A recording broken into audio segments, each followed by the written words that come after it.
अस्सलाम वालेकुम।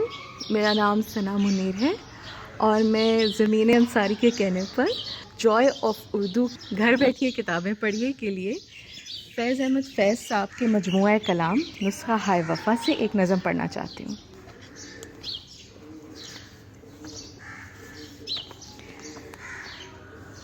ए रोशनियों के शहर, सब्ज़ा सब्ज़ा सूख रही है फीकी जर्द दोपहर, दीवारों को चाट रहा है तन्हाई का जहर, दूर उफ़क़ तक घटती बढ़ती उठती गिरती रहती है कोहर की सूरत बेरौनक दर्दों की गदली लहर,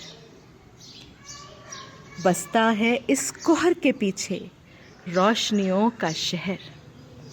ए रोशनियों के शहर, कौन कहे किस समत है तेरी रोशनियों की राह, हर जानिब बेनूर खड़ी है हिजर की शहर पनाह, थक कर हर सू बैठ रही है शौक की मांद सिपाह, आज मेरा दिल फिक्र में है। ए रोशनियों के शहर, शबख़ूं से मुंह फेर ना जाए अरमानों की रौ, खैर हो तेरी लैलाओं की उन सब से कह दो आज की शब जब दिए जलाएं ऊंची रखें लौ। मंटगमरी जेल 15 अप्रैल सन 1954।